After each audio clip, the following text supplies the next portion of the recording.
November Soul, сколько ни силюсь об современное искусство, все равно понимаю, что меня больше всего импрессионизм радует, и современный в том числе.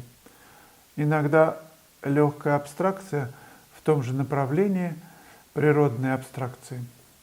А вот баски и всякие бананы на стенах и разные страшные искаженные ружи не могу, тошнит.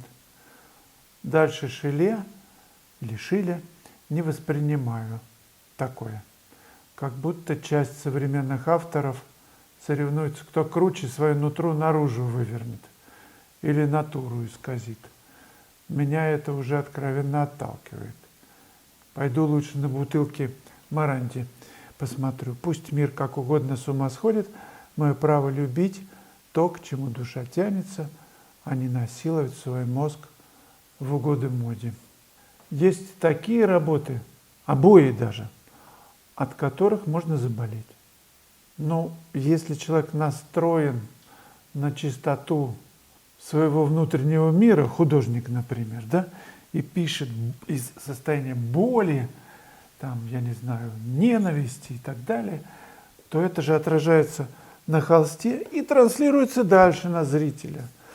И подобно ведь к подобному, у каждого художника и зрителя своя песочница. Когда происходит резонанс, то есть человек подходит к произведению в таком же состоянии раздрая, хаоса и ужаса, ему становится на какое-то время лучше, потому что он не один в таком ужасе пребывает.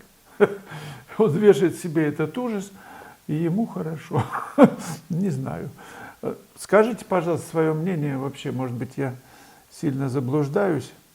Я за то, чтобы вешать дома работы, от которых нам становилось бы всегда лучше, чтобы мы выздоравливали, радовались. Картина – это такая замороженная реальность автора в тот момент, когда он это создавал. И некоторым художникам удается выскакивать из состояния ужаса в более светлые состояния, в тонкие такие, да? Может быть, даже близкие к божественному плану, когда они что-то там, например, употребят. Их на какое-то время, они освобождаются, им хорошо, и в этом состоянии они творят. Спиваются многие. Как-то Володя Яковлев, мы знакомы, он сказал, что на него сильное впечатление произвел какой-то текст или высказывание какого-то мудрого, не знаю, дзен-монаха или, в общем, мудрого человека. О том, что пусть вот этот ужас, который там кто-то на меня направил, я не знаю, обругал и так далее, который на меня все это вылил, всю эту грязь или ужас, пусть я буду последним в этой цепочке. То есть дальше это состояние его, это все переливание не проникнет. То есть я буду последним. Классная история. Плохо тебе. Зачем это нахваливать еще другим на выставке показывать? Чтобы другим стало что? Так же, как тебе плохо. Это нужно в тайной комнате держать, если тебе плохо. Раньше были, вы же знаете, женская половина, мужская половина. Плохо, например, мужчине. Он не выходил на территорию, я не знаю, нейтральную, для встречи с женской половиной, пока он не приведет себя в порядок, пока не промедитирует 3 месяца, пока ему не станет хорошо. Зачем транслировать это состояние, я не знаю, близким, например? Вы, конечно, знаете рассказ Рабиндраната Тагора «Философия любви», когда влюбился молодой парень в девушку и сказал, что я не богат, но я буду работать, и мы построим дом, и детей заведем, и будем жить счастливо. На что она ему ответила: я достаточно обеспечена, и у нас не будет единого дома, мы построим 2 дома на разных берегах этого озера. И когда я захочу тебя видеть, когда звезды так сойдутся, ты увидишь свет в моем окне, я буду зажигать свечу, ты можешь прийти.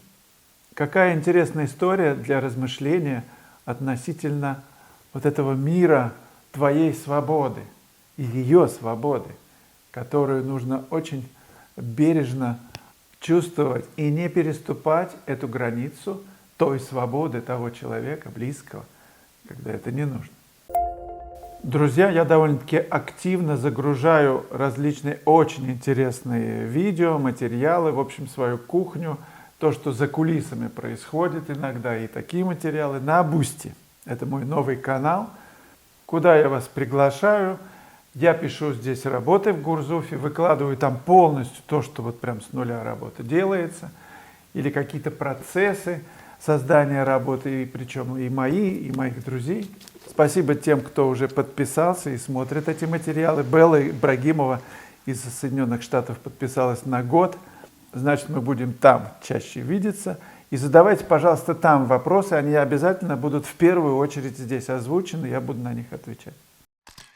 Елизавета Петерс по поводу облезлых рам поняла, что чем хуже стена, на которой висит картина, чем обшарпаннее, тем круче смотрится работа. Тоже, наверное, и с рамами работает. Но не случайно же появилась венецианская штукатурка.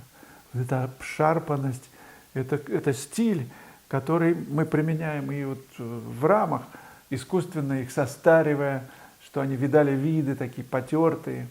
В этом есть какое-то зерно, и многие, кто покупает у меня работы, говорят, что вот только с такими рамами, которые ты сам делаешь. Ну, я их не делаю, деревянщик делает, а я их так, в общем, порчу. Делаю обшарпание. Продолжаю стиль. Рама – это продолжение картины. И если у меня картины какие-то такие, то ну и рама такая же. Леонид Юрковский. Приветствую вас, Слава. Здравствуйте, Леонид. Прослушал реплику Киры, и я вспомнил абстракции разных художников. Кандинского, Поллока, Ротко. И я подумал, почему они меня не удивляют, не цепляют, не радуют, а только раздражают. А ведь в них заложены какие-то идеи, настроения, а я не чувствую и не вижу. Ну и хорошо, Леонид. Тупой, как валенок, да? Да нет, просто разная частота. Мы, например, с вами разговариваем, у нас какой-то важный диалог, а рядом работают, вот сейчас строители работают, там у них что-то бетономешалка работает, мы игнорируем это как посторонний шум, потому что нить разговора нашего с вами важнее. Так и здесь. Мы можем даже не слышать и потом не вспомнить, что нам мешал этот шум. Частота разная.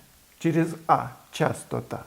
То есть уровень вибрации нашего диалога более важный для нас, чем это. А кому-то важен, и он будет сюда. Он не будет слушать то, что мы говорим.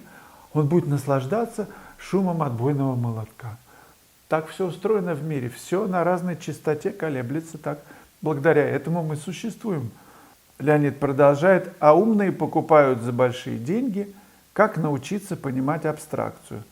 Спасибо, Слава, за ваши работы. Они мне по душе. Есть тонкие вещи, абстрактные или полуабстрактные. Я вообще балансирую вот на грани. С одной стороны, у меня какая-то реалистическая тема, а с другой стороны, как вот смотришь, идешь по бревну, чтобы сальто сделать, смотришь направо и налево. Там абстракция, тут реализм. И соединить вместе, ты окажешься на гребне крыши. Конек, с которого видно все, и то, и другое, но ты посередине. Вот что важно, срединный путь. Так вот, есть тонкие работы. В конце концов, абстракция – это выражение, опять же, чувств человека. Если он наполнен любовью, человек, художник, то и абстракция будет нести это состояние. Это энергия автора в красках. И может быть такие сочетания красок, что будут способствовать расслаблению зрителя. А есть те, которые будут будоражить. Расслабление и путь к нему, на мой взгляд, всегда лучше. Расслабление, заметьте, всегда выдох, на выдохе. Да? А на вдохе всегда испуг. Испуг не бывает на выдохе. Испуг – это зажатость. Мышцы зажаты, все зажато.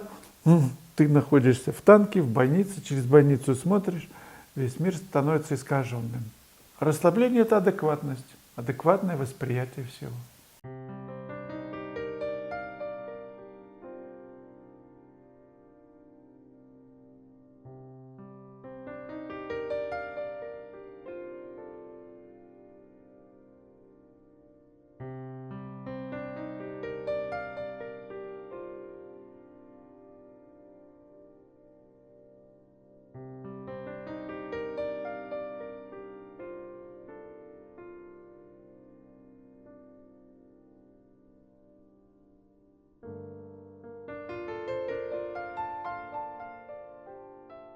Сегодня на улице холодно, поэтому я в помещении.